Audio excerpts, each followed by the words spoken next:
তোমরা আদর্শবান হও, সৎ পথে থেকো।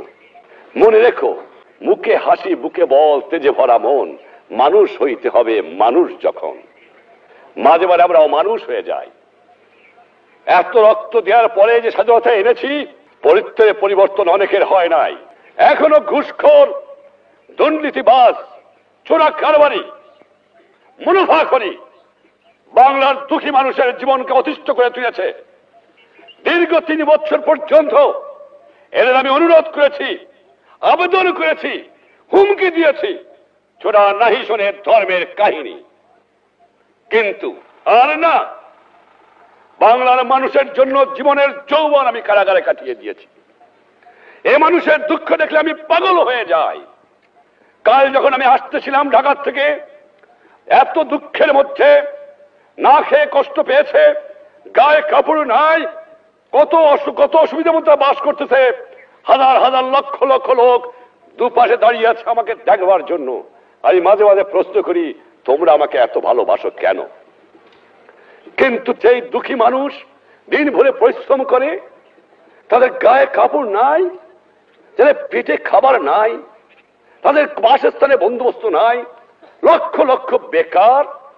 পাকিস্তানিরা সর্বস্ব লুট করে নিয়ে গেছে, কাগজ ছাড়া আমার কাছে জন্য কিছু রেখে যায় নাই, বিদেশ থেকে ভিক্ষা করে আমাকে আনতে হয়। আর এই চোরের দল আমার দুঃখী মানুষের সর্বনাশ করে বা লুটতরাজ করে খায়। আমি শুধু এমার্জেন্সি দেই নাই, এবার আমি প্রতিজ্ঞা করেছি, যদি 25 বছর এই পাকিস্তানি জালেমদের বিরুদ্ধে, জিন্না থেকে আরম্ভ করে গোলাম মোহাম্মদ, চৌধুরী মোহাম্মদ আলী, আইয়ুব খান, এইয়া খানের বিরুদ্ধে বুকের পর টান করে সংগ্রাম করে থাকতে পারি, আর আমার 30 লক্ষ লোকের জীবন দিয়ে স্বাধীনতা অর্জন করতে পারি, তাহলে পারবো না? নিশ্চয়ই ইনশাআল্লাহ পারবো। এই বাংলার মাটির থেকে এই দুর্নীতিবাজ, এই ঘুষখোর, এই মুনাফাখোরি, এই চোরাচালানকে নির্মূল করতে হবে। আমিও প্রতিজ্ঞা নিয়েছি, তোমরাও প্রতিজ্ঞা নাও, বাংলার জনগণও প্রতিজ্ঞা গ্রহণ করো। আর না, অসহ্য সীমা হারিয়ে ফেলেছি। এই জন্য জীবনের যৌবন নষ্ট করি নাই, এই জন্য শহীদরা রক্ত দিয়ে যায় নাই যে কয়েকটা চোরাকারবারি, মুনাফাখোর, ঘুষখোর দেশের সম্পদ বাইরে করে দিয়ে আসে, জিনিসের দাম গুদাম করে মানুষকে না খাওয়া মারে। উৎখাত করতে হবে বাংলার বুকের থেকে এদের। দেখি কতদূর তারা টিকতে পারে। চোরের শক্তি বেশি না ইমানদারের বক্তব্য, সেইটাই যখন প্রমাণ হয়ে যাবে।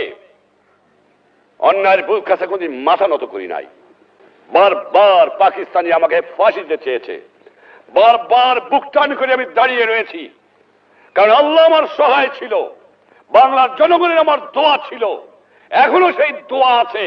ইনশাআল্লাহ তোমাদের সাহায্য, তোমাদের সহানুভূতি, তোমাদের কাজ, দেশের জনগণের ভালোবাসা আর ইমানদার মানুষের সহযোগিতায় এই দুষ্কৃতিকারীদের নির্মূল করতে হবে।